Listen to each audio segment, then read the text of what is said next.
उच्च ध्वनि में नमोकार मंत्र का उच्चारण।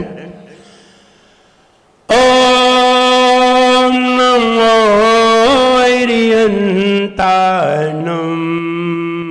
ओम नमो अरिहंताणं। ओम नमो सिद्धाणं। ओम नमो सिद्धाणं। ओम नमो आयर्याणं। ओम नमो आयर्याणं। ओम नमो वच्छायाणं। ओम नमो वच्छायाणं। ओम नमो लोहे सव्वसाहुणं।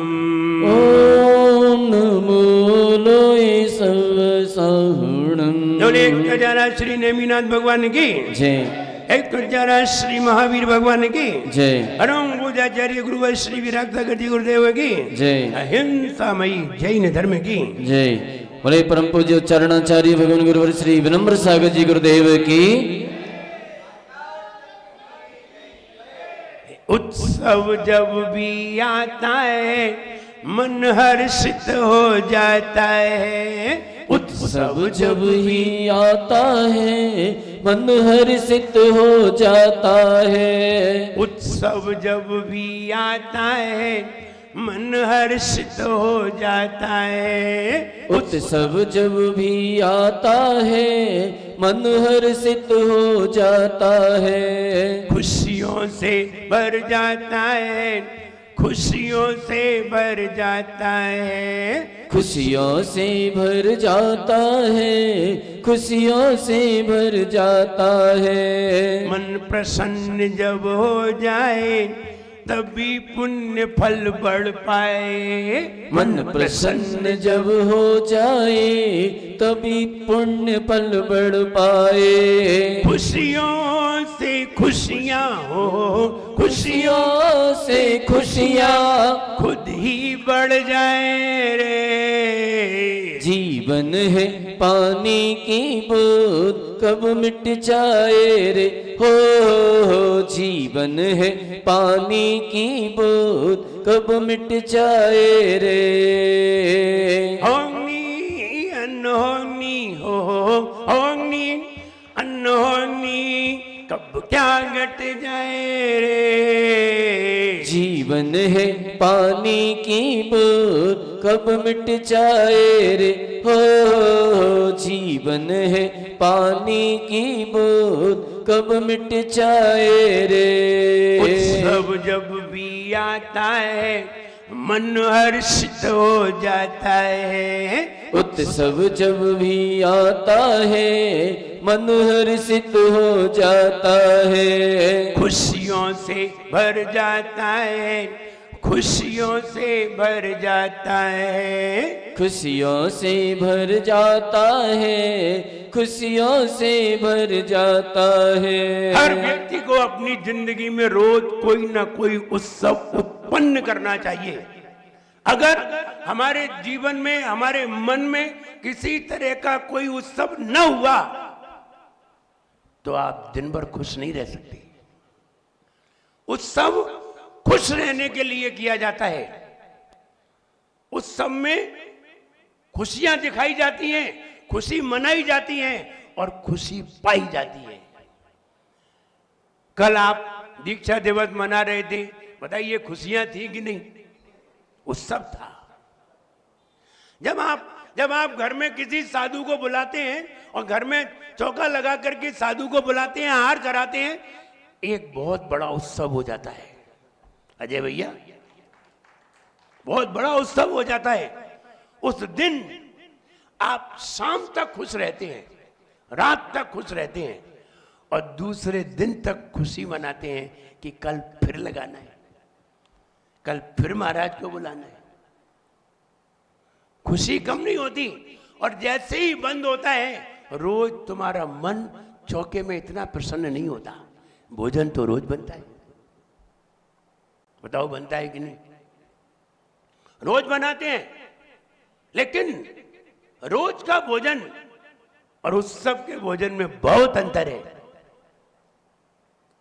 जब कोई साधु को थोड़ा सा भोजन दे देते हैं, भोजन का आनंद ही बदल जाता है,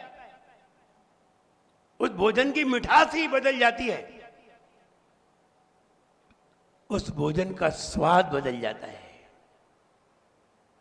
लेकिन हम रोज इतना बढ़िया बनाते हैं, इतना स्वादिष्ट बनाते हैं, उतना आनंद नहीं आता। तो विचार करिए, उत्सव पैदा करना चाहिए। ध्यान रहे, आपको मालूम हो न मालूम हो, हम भगवान की पूजन करने आते हैं, इसीलिए आते हैं कि मेरे मन में कोई उत्सव उत्पन्न हो जाए, कोई प्रसन्नता उत्पन्न हो जाए, कोई भी भगवान की पूजन का छंद पढ़ करके, भगवान के गुण का स्मरण करके हमारा मन प्रसन्न हो जाए। बस इसीलिए भगवान की पूजन कर रहे हैं, और कोई कारण नहीं, कोई कारण नहीं। लोचन सूरसुना घ्राण उर उत्साह के करतार है, मुँह पे न उपमा जाय वर्णी, सकल फल गुण सार। देखिए, उत्साह के करतार है, फिर आ गया उत्साह, फिर आ गई उमंग, और उत्साह ही उत्सव है, वरना उत्सव कोई नहीं है। चाहे दीपावली आए, चाहे रक्षाबंधन आए, चाहे और कोई त्योहार आए, कोई त्योहार उत्सव नहीं है जब तक हमारे मन में उमंग ना हो। और उमंग है तो रोज उत्सव है। जब महाराज आ जाते हैं अपने गांव में, अपने मोहल्ले में, अपनी कॉलोनी में, और हम जब चौका लगाते, फिर देखिए आप जिसके यहाँ चौका न लगा हो और जिसके यहाँ चौका लगा हो, दोनों को सामने बिठाइए और दोनों के चेहरे की प्रसन्नता देखिए। सुरेश जी, अलग दिखाई देती है, जैसे इन्हें कुछ मिल गया हो। क्या मिल गया तुम्हें? और फिर हार हो जाए, फिर देखो तुम, फिर तुम देखो तो वो तुम रोज भोजन करते हो, रोज घर पे बढ़िया बढ़िया भोजन बनाते हो, रोज भोजन करते हो, कभी भी भोजन करते हुए की फोटो व्हाट्सएप पे भेजते हो? और भेजे तो 50 सुना देगा कि तुम्हारे यहाँ खाने को है क्या, मेरे यहाँ नहीं है क्या, क्या दिखाना चाहते हो? 50 कमिटमेंट दे देगा तुम्हें। लेकिन अगर कोई साधु के हार हुए हो और तुम व्हाट्सएप पे डाल दो, ओ पर देखो क्या क्या लिख के भेजेगा। धन्य भाग्य हैं आपके, खूब खूब अनुमोदना, क्या क्या लिख के भेजेगा, और प्रसन्न होगा और ये कहेगा हम तुम भेज दिया करो। कहने का मतलब ये उत्सव है, उत्सव को सबको बताया जाता है, उत्सव में सबको बुलाया जाता है। जब उत्सव नहीं होता तो किसी को नहीं बुलाते, बढ़िया से बढ़िया भोजन बनाते हैं, पड़ोसी को भी नहीं बताते। आ जाओ, तुम भी आ जाओ। जब चौका लगाते हैं तब फोन करके चौक से बुलाते हैं, तुम भी आ जाओ, हम तो यहीं। और कहाँ कहाँ से जहाँ जहाँ हो, और भोपाल में भी ना हो, बाहर से भी बुला लेते हैं कि चौका लगा रहे। उत्सव है, उत्सव में प्रसन्नता में सबको बुलाया जाता है। जब प्रसन्नता नहीं होती, वो एक, मैं 6वीं क्लास में पढ़ता था, तभी श्लोक आया करता था संस्कृत में कि कौवा कौवा को बुलाता है, लेकिन भिखारी भिखारी को नहीं बुलाता। कौवा और भिखारी में कौवा श्रेष्ठ है, भिखारी नहीं। ऐसा हम 6वीं क्लास में एक श्लोक आता था। अब श्लोक हमें याद नहीं है, लेकिन कौवा कौओं को बुलाता है। जैसे भोजन मिल जाए, भोजन पड़ा हो तो कौवा काँव काँव करके और बुला लेगा। और भिखारी को कहीं रसगुल्ला मिल जाए और 4 भिखारी बाहर खड़े हो तो बुलाएगा नहीं, बोले हमें दे दो तुम। ऐसे ही हम जब भोजन बनाते हैं तो किसी को नहीं बुलाते। अच्छा बढ़िया भोजन बना ले, घर पे नाश्ता बनाया हो तो आप पड़ोसी को भी नहीं बताते, बल्कि और छिपा लेते हैं।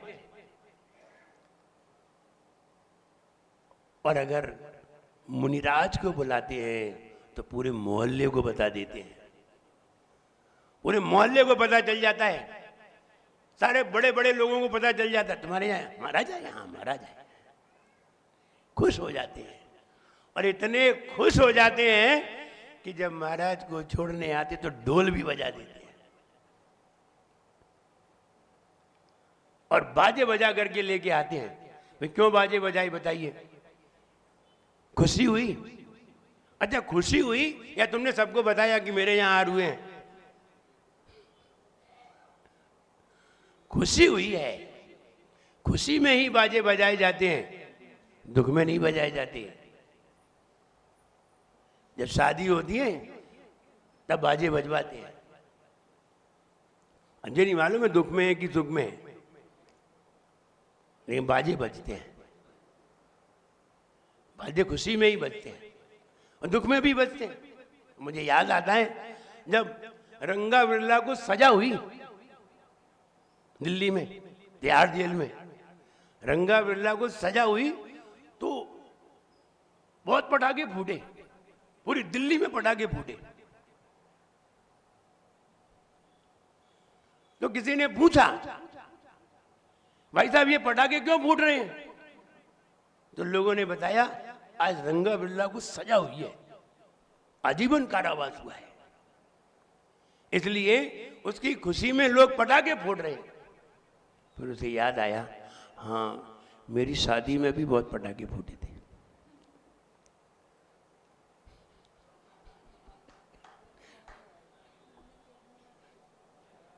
उसे याद आया उसको भी आजीवन कारावास हुआ था,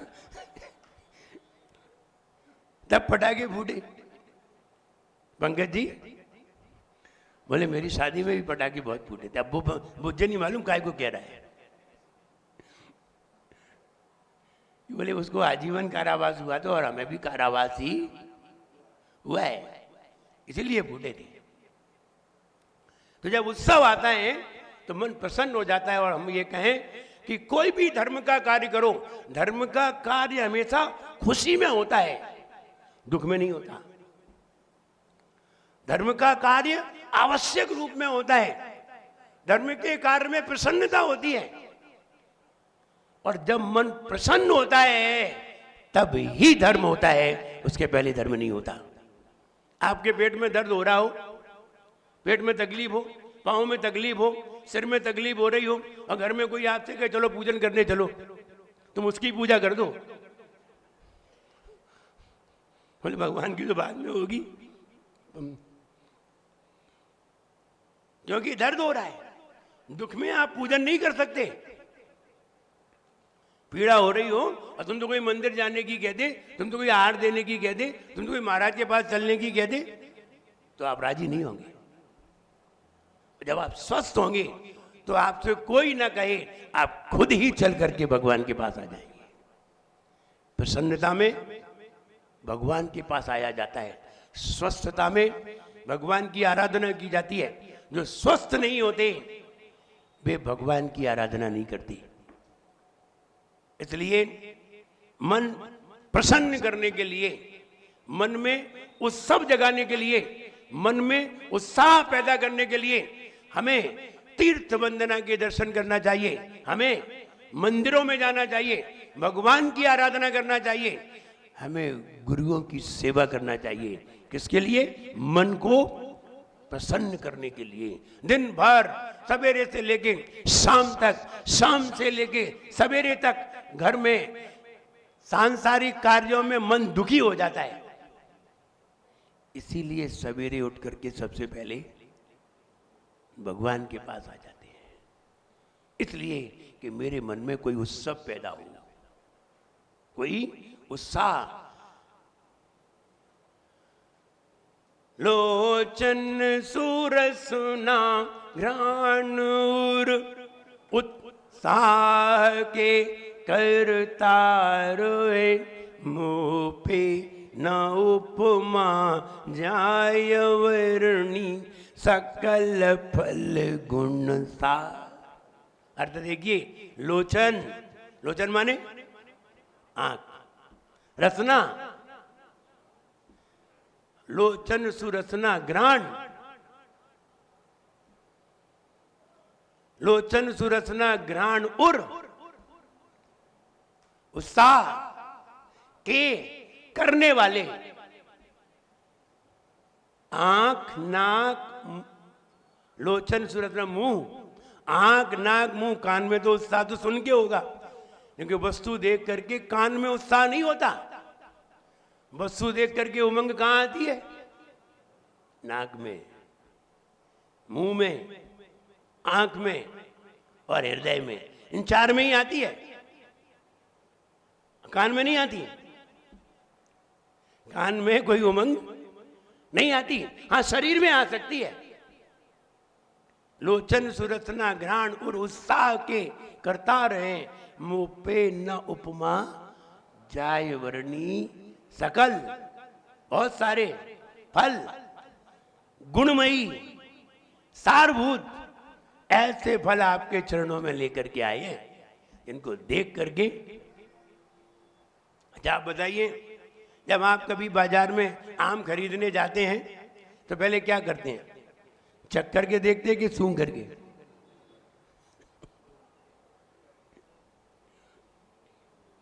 सुरेश जी, सूंघने से स्वाद आता है कि खाने से?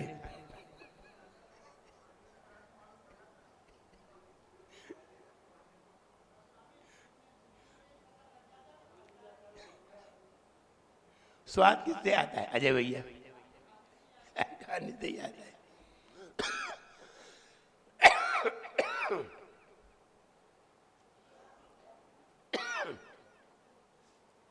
उसे देख करके, कभी कभी आम को देख करके मुंह भी प्रसन्न हो जाता है, तो वो भी भीतर से पानी फेंक देता है। ये उसकी प्रसन्नता का कारण है। मुंह की प्रसन्नता का कारण बताओ क्या है? कि वो भीतर से पानी फेंक दे तो समझना चाहिए मुंह प्रसन्न हो गया है। रसना, रसना क्या हो गई? उत्साहित हो गई। और नाक की प्रसन्नता का कारण कैसे पता चलेगा? नाक थोड़ी फूल जाएगी, हाँ आनंद आ गया, फूलेगी थोड़ी सी। और आंख, आंख उस चीज को बार बार देखेगी, उसी चीज को। जैसे कि आपको आम खाना है और आम बहुत अच्छा लग रहा है और स्टॉल पे आम रखा हुआ है, आम के बीच बने हुए रखे हुए हैं, और आपको आम बहुत पसंद है और बहुत सारी चीजें भी रखी हैं, केला भी रखे हैं, अंगूर भी रखे हैं, अनानास भी रखा है और भी रखा है, और सबसे ज्यादा पसंद तुम्हारा क्या है? आम। आप कहाँ ज्यादा देखोगे? ये आंख पता कर देगी।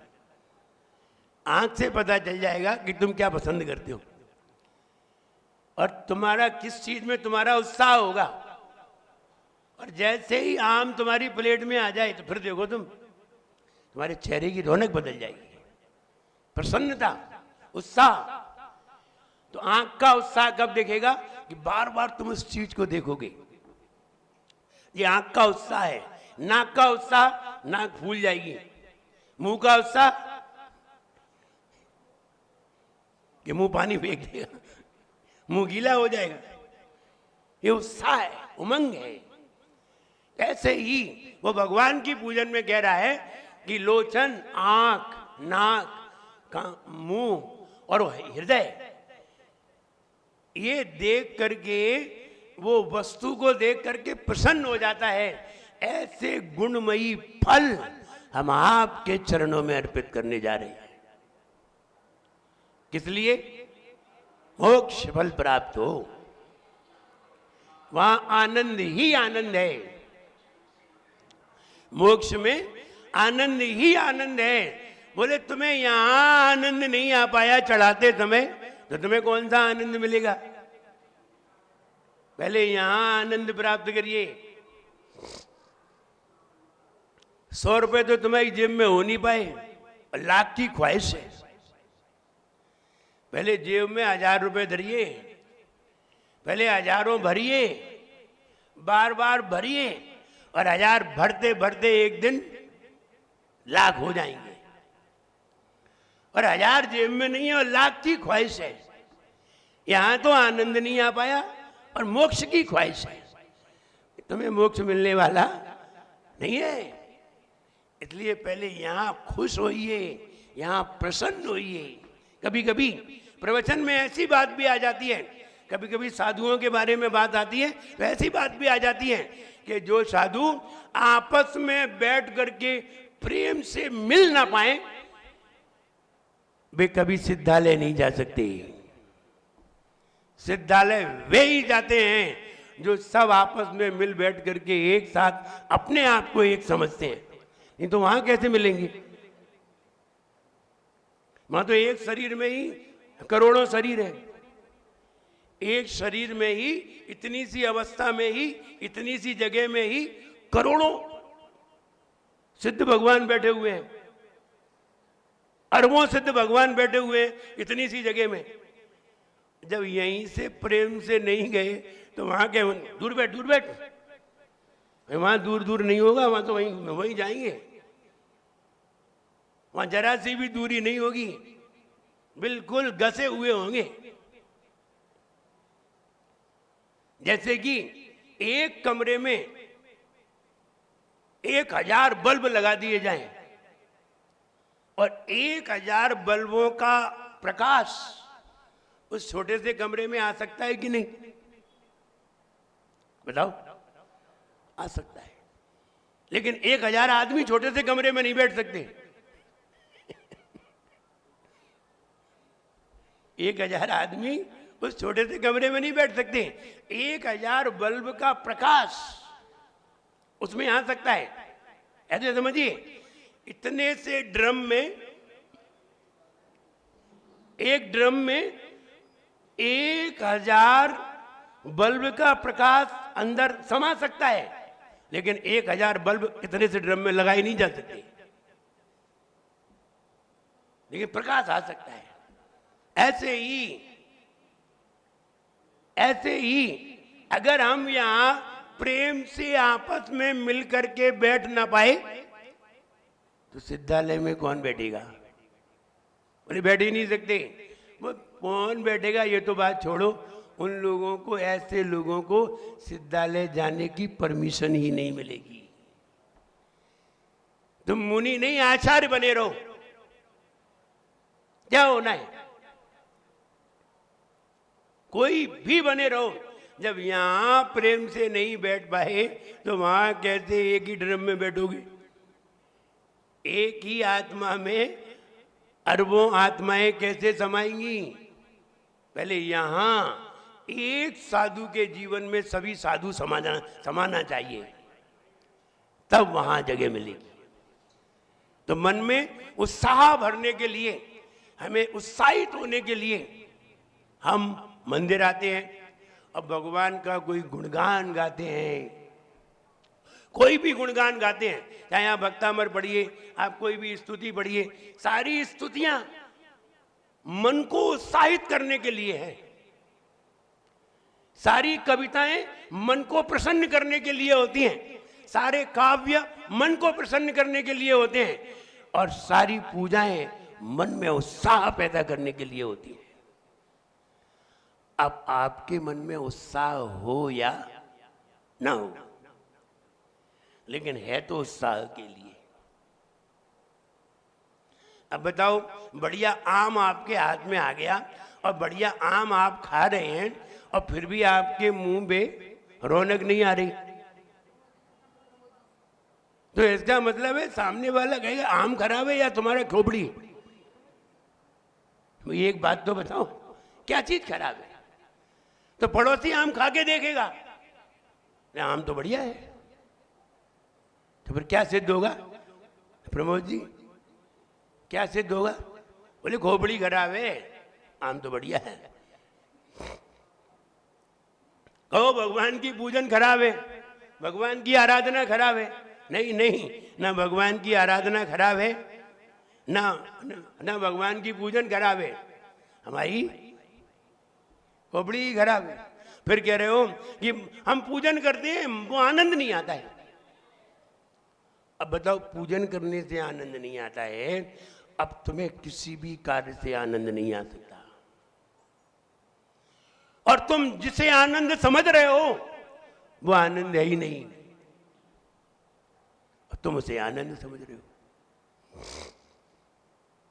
इसलिए हम सवेरे जब भी मंदिर आते हैं तो मन में उमंग भर के लाते हैं, मन को उत्साहित करके लाते हैं, मन को एक्साइटेड करके लाते हैं कि चलें भगवान के दर्शन करेंगे, और गाने लगते हैं, धन घड़ी यो धन दिवस यो ही धन जन्म अभाग्य मेरो उदय आयो दरस प्रभु जी को। क्या कह रहा है, कहाँ इतने कितने कितने बढ़िया भाव उन शब्दों में कह रहा है, और चेहरे पे रौनक नहीं है। तो इसका मतलब है कि ये मुंह से कह रहा है, दिमाग से नहीं कह रहा है। समझ में आ जाती है, ये मुंह से कह रहा है, हार्टली नहीं कह रहा है। हार्टली कहता तो चेहरे पे उमंग दिखाई देती। इसलिए हमने पहली ही लाइन में लिखा, उत्सव जब भी आता है, उत्सव जब भी आता है मन हर्षित हो जाता है। उत्सव जब भी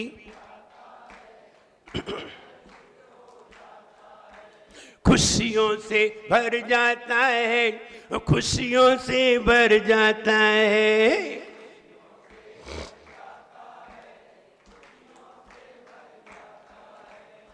मन प्रसन्न जब हो जाए तभी पुण्य फल बढ़ पाए। मन प्रसन्न जब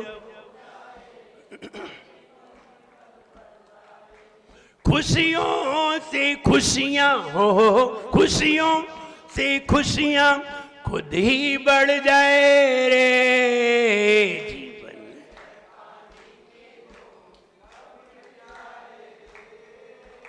जीवन है पानी की बूंद। इसलिए हम जब भी मन हमारा उदास हो, जब भी हमारा मन उदास हो जाए तो हम कहाँ जाते हैं, भगवान के चरणों में आते हैं, गुरुओं के चरणों में आते हैं। आज मन बहुत उदास है। एक व्यक्ति, भोपाल की बात है, एक व्यक्ति जब बहुत उदास हो गया घर में तो मेरे पास आ गया और बोला, महाराज हम तो आपके पास रहना चाहते हैं। हमने कहा क्यों? बोले घर में मन उदास हो गया। घर उदासी के ही लिए है। ये बात अलग है कि हम उसमें उमंग पैदा करते रहते हैं। अच्छा बताओ, सब्जी में कोई रस है? बनाओ, लौकी की सब्जी बनाओ चंद्रसेन जी, गिलकी की सब्जी बनाओ उबाल के, कैसी लगती है? खाओ तो उल्टी हो जाए। वो भीतर नहीं जाए, भीतर का भी बाहर ले आए। अब हम उसमें रस डालते हैं, नमक डालते हैं, मिर्ची डालते हैं, हल्दी डालते हैं, जीरा डालते हैं, जीरामन डालते हैं। भोपाल का तो जीरामन प्रसिद्ध है।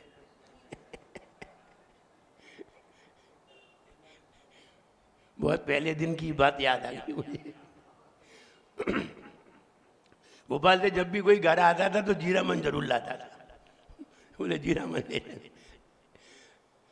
तो जीरा डालते हैं, मसाले डालते हैं, घी डालते हैं, सुगंध डालते हैं, स्वाद डालते हैं, तब उसे खा पाते हैं। स्वाद डाला गया, इसलिए लौकी खप गई, नहीं तो खपती नहीं। सब्जी में रस डालने पड़ते हैं, और रस नहीं डालें तो हम उसे खा नहीं सकते। ऐसे ही जिंदगी में रस डालने पड़ते हैं, वरना जिंदगी जी नहीं सकती। रस डालो। इन्होंने कहां के रस डाल लिए, संसार के रिश्ते वाले रस डाल लिए। रिश्ते वाले रस नहीं, आनंद वाले रस डालने हैं।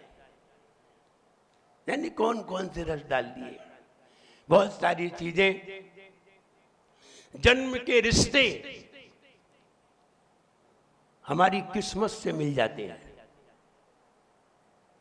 माता पिता पाने के लिए तुमने कौन सा प्रयास किया था, कौन सी तुमने रिश्ते बनाई थी? ये तो बने बनाए मिले। बहुत सारे रिश्ते बने बनाए मिलते हैं, माता के, पिता के, चाचा के, चाची के, ताई के, ताऊ के, दादा के, सब बने बनाए मिलते हैं। इनको बनाना पड़ते? नहीं नहीं, जो बने बनाए मिले वो किस्मत है, और जो नए बनाए जाएं वो हमारी पूंजी कहलाते हैं। जो हम समाज में और लोगों में हम अपनी जो इज्जत बनाते हैं, ये हमारी पूंजी है। जो हम मेहनत करते हैं, पुरुषार्थ करते हैं, ये हमारी पूंजी है। हमने भगवान की आराधना की, पूजन की, पुजारी बने। पुजारी तुम पैदा हुए थे तब नहीं थे, यहां आकर के पुजारी बने। यहां आकर के तुम मुनिराज बने हो, यहां आकर के महाराज बने, यहां आकर के तुम संयमी बने, यहां आकर के तुम इंजीनियर बने। ये तुम्हारी पूंजी है, वो तुम्हारी किस्मत थी। जन्म के रिश्ते मिलना हमारी किस्मत है, और नए रिश्ते बनाना हमारी पूंजी है। तो केवल किस्मत का ही हमारे जीवन में काम नहीं आता, पूंजी भी बनानी पड़ती है। पूंजी नहीं होगी तो दुखी होंगे, किस्मत कब तक चलेगी? इसलिए पूंजी भी बनाइए, किस्मत को और आगे बढ़ाइए। नहीं बनाई है, आगे दुखी होंगे। इसलिए सवेरे उठ करके मन को पहले उत्साहित करिए, आपका मन प्रसन्न होगा, आप कोई भी कार्य करेंगे सफल होंगे। आप प्रसन्न होकर के दुकान पर जाइए, दुकान पर प्रसन्न होकर के बैठिए, कस्टमर आएगा वो भी खुश हो जाएगा। खुशियों से खुशियां खुद ही बढ़ जाएं रे। एक कोटेशन सुना होगा, मनी बिगेट्स मनी। धन से धन होता है, धन से धन होता है, धन से धन बढ़ता है। सूक्ति है ये, मनी बिगेट्स मनी, धन से धन होता है। ऐसे ही खुशी से खुशी और बढ़ती है, और दुख से दुख और बढ़ जाता है। पीड़ा है तुम्हें और तुम और रोने लगे, जरा सी पीड़ा हुई, पाँव में फुंसी हो गई, पाँव में बाल तोड़ हो गया, अथवा कोई तकलीफ हो गई, पेट में दर्द हो रहा है, सिर में दर्द हो रहा है, और ज्यादा रोने लगी, तो दुख और ज्यादा बढ़ गया। थोड़ा था, पहले थोड़ा था, थोड़ा तुमने और कर लिया तो डबल हो गया, अब और बढ़ गया। खुशी थोड़ी थी, तुम और खुश हो गए तो खुशी से खुशी बढ़ गई। दुख था और खुश हो गए तो दुख कम हो गया, और खुशी थी, खुश और हो गए, खुशी और बढ़ गई। दुख थे, दुखी और हो गए, और दुख बढ़ गया। और दुखी, खुश थे और दुखी हो गए तो खुशी और कम हो गई। बताइए, आप खुश हैं कि दुखी हैं? खुश हैं, आप और खुश होइए। जितनी ज्यादा खुशी बढ़ती जाएगी, उतने ही आप परमात्मा के नजदीक पहुंचते जाएंगे। जितनी ज्यादा खुशी बढ़ जाएगी, आप कहेंगे कि नहीं मेरे पास सब है, घर है, द्वार है, परिवार है, धन है, सब है, और एक साधु के पास कुछ नहीं है। फिर बताइए, साधु ज्यादा खुश है कि तुम? साधु तो जितनी ज्यादा खुशी बढ़ेगी, उतना ही जल्दी वो परमात्मा के नजदीक पहुंचेगा।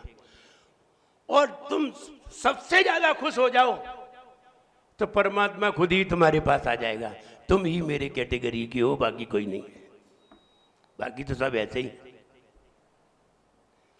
हम हैं अनंत काल तक खुश हैं, हमें दुख है ही नहीं। और कोई साधु ये कह दे कि मेरे जीवन में दुख है ही नहीं, सही परमात्मा कह देगा तुम हो मेरी कैटेगरी के, बाकी तो सब ऐसे ही हैं। बाकी तो सुख मांगते चले आते हैं। एक तुम हो जो कह रहे हो कि हम दुखी हैं ही नहीं, हम क्यों सुख मांगे। लेकिन ऐसा कहना हर किसी के वश की बात नहीं है। और भगवान के पास जाते तो मांगते ही चले आते हैं और गाते भी हैं, एक गीत भी गाते हैं, मांगने की आदत जाती नहीं, तेरे आगे लाज मोए आती नहीं। मांगने की आदत जाती ही नहीं है। इतने बड़े अमीर आदमी हो तो भी मांग रहे हो, तो भी मांग रहे हो, तो मांगने की आदत ही नहीं जा रही। और मांगने की आदत कब जाएगी? तब मांगने की आदत जाएगी जब आप कहोगे हमें कोई दुख है ही नहीं। दुखी मांगते हैं, सुखी लोग कुछ भी नहीं मांगते। अंतर है। दुखी लोग अपने दुख को दूर करना चाहते हैं और सुख मांगना चाहते हैं। सुखी क्या मांगे? बताओ, सुखी क्या मांगेगा? बताओ तो क्या मांगे? सुख तो है ही उसके पास, अब क्या मांगे? क्या दुख मांगे? क्या मांगेगा? प्रमोद जी बताओ। अरे सुखी व्यक्ति क्या मांगेगा भगवान से? बोले आराधना करो। अरे आराधना नहीं करो, हम मांगने की कह रहे हैं कि भगवान से मांगेगा क्या? विचार करो कि सुखी व्यक्ति भगवान से कुछ नहीं मांगेगा। सुखी व्यक्ति भगवान से कुछ नहीं मांगेगा। दुखी व्यक्ति भगवान से मांगता ही रहेगा और सुखी व्यक्ति भगवान से कुछ नहीं मांगेगा। और भगवान जो कुछ नहीं मांगता है वे खुद ही उसके पास आ जाते हैं। ये व्यक्ति मिला, ये कुछ नहीं मांग रहा है, चलो इसके पास खुद ही चलते हैं। इतने बड़े दिल वाला व्यक्ति भी तो चाहिए। इतनी बड़े दिल वाले व्यक्ति के पास आया और उसने एक पैसा भी नहीं मांगा और ये और कह दिया कुछ नहीं चाहिए। बस ऐसा ही व्यक्ति तो मेरे जैसा हो सकता है। तो परमात्मा भी समझता है ये ही मेरे जैसा हो सकता है, बाकी और कोई नहीं हो सकती। इसलिए हमें उमंग पैदा करना है, हमें उत्साह पैदा करना है। और उत्साह पैदा करने के लिए हम गुरुओं के चरणों में आते हैं, हमारा मन प्रसन्न हो जाता है। हम परमात्मा के चरणों में जाते हैं, उनकी पूजन करते हैं, उनका गुणगान करते हैं और उनका गुणगान कृपा पात्र बन करके उनके चरणों में खुश होते हैं और गुरुओं के चरणों में खुश होते हैं। कभी कभी शास्त्रों को पढ़ करके खुश होते हैं, कभी कभी मंत्रों का जाप करके खुश होते हैं। ये सब हमारे अंदर उत्साह और उमंग के हेतु हैं। इन उमंग के कारणों को हमें प्रतिदिन अपने जीवन में लाना चाहिए। हर व्यक्ति कामयाबी प्राप्त करने के लिए काम करता है। हर व्यक्ति कामयाब होने के लिए सारे काम करता है, लेकिन कामयाब होने से आप काबिल हो जाएं ये जरूरी नहीं है। कामयाब तो वे भी हो जाते हैं जो काबिल नहीं होते। इसलिए कामयाबी के लिए कार्य न कीजिए, काबिल बनने के लिए कार्य कीजिए। और अगर काबिल बनने के लिए कार्य किए हैं तो कामयाबी तो खुद ही आ जाएगी, हम खुद ही कामयाब होंगे। इसलिए भगवान की आराधना मन को उमंगित करने के लिए, मन को उत्साहित करने के लिए, मन को प्रसन्न करने के लिए भगवान की आराधना कीजिए तो निश्चित है। और प्रसन्न होकर के भगवान की आराधना कीजिए। तालियां बजाते रहिए, बच्चों को उत्साह